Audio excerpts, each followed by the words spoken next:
கர்த்தருக்குள் பிரியமானவர்களே, ஜனவரி 24 இன்றைய பனித்துளிகளின் தலைப்பானது முன்கோபம். வசனம் நீதிமொழிகள் 14வது அதிகாரம் 29வது வசனம். நீடிய சாந்தமுள்ளவன் மகா புத்திமான், முற்கோபியோ புத்தியீனத்தை விளங்க பண்ணுகிறான்.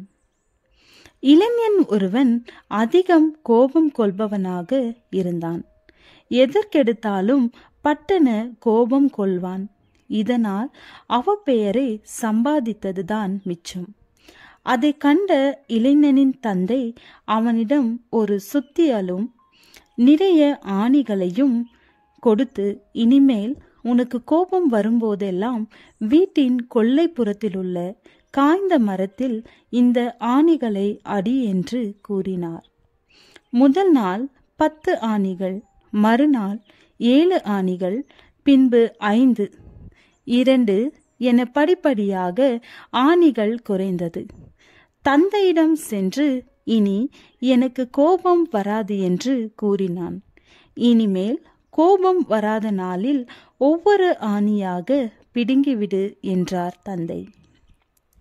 இதை ஏற்று தந்தையிடம் அடித்த 50 ஆணிகளையும் பிடுங்கிவிட்டேன் என பெருமையுடன் அழைத்து காட்டினான். உடனே தந்தை சொன்னார், ஆணிகளை பிடுங்கிவிட்டாய், அதனால் மரத்தில் ஏற்பட்ட துளைகளை என்ன செய்வாய்? உன் கோபம் பலரை காயப்படுத்தி இருக்கலாம் அல்லவா? நீ பிறரிடம் காட்டிய கோபம் அவர்களை காயப்படுத்தி இருக்கும். அவர்கள் உன்னை மன்னித்தாலும் அந்த காயம் மாறாது என்பதை மறந்துவிடாதே என்றார். வேதாகமத்தில் கோபம் என்ற வார்த்தை 262 முறை பயன்படுத்தப்படுகிறது. பலர் கோப சூழ்நிலையிலேயே வாழ்கின்றனர். இந்த கோபத்திற்கு தமிழில் எத்தனையோ வார்த்தைகள் சொல்லப்படுகிறது. சினம், சீற்றம், வெகுளி, கொதிப்பு, எரிச்சல், வன்மம் என்று சொல்லப்படுகிறது. இன்று தீமைகளுக்கும் வன்முறைகளுக்கும் காரணம் முன்கோபம். உள்ளத்தின் உணர்ச்சி கொந்தளிப்பின் வெளிப்பாடு தான் கோபம்.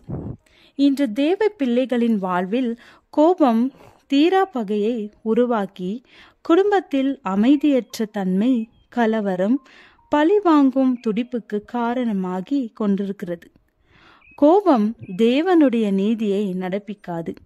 கோபம் தீரா வலியை ஏற்படுத்தும்.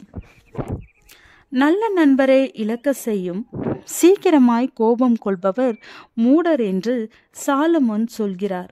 வேத புருஷர்களில் பலர் கோபத்தால் தோல்வி அடைந்து உள்ளனர். மோசே இரக்கமுள்ளவன், தேவ பிள்ளைகளை வழி நடத்தினவர். 772 முறை மோசேயை பற்றி எடுத்துக்காட்டாக சொல்லப்பட்டாலும், ஜனங்களை பாதுகாத்து பரிந்து பேசுபவராக இருந்தாலும், அற்புதங்களினால் நடத்தினவராக இருந்தாலும், ஒரு கட்டத்தில் மோசே தன் கோபத்தை அடக்க முடியாமல் கன்மலையில் பேசுவதற்கு பதில் 2 முறை அடித்தார். அந்த முன்கோபம் அதிக விலையை கொடுக்க வேண்டியிருந்தது. பெரும் தலைவனின் உக்ரம், வாக்குத்தத்தம் பண்ணப்பட்ட தேசம் அடைய முடியாமல் போனது. ஜெபம். கோபத்தை நெகிழ்ந்து உக்கிரத்தை விட்டுவிட்டு பொல்லாப்பு செய்ய ஏதுவான எரிச்சல் எங்களுக்கு வேண்டாம்.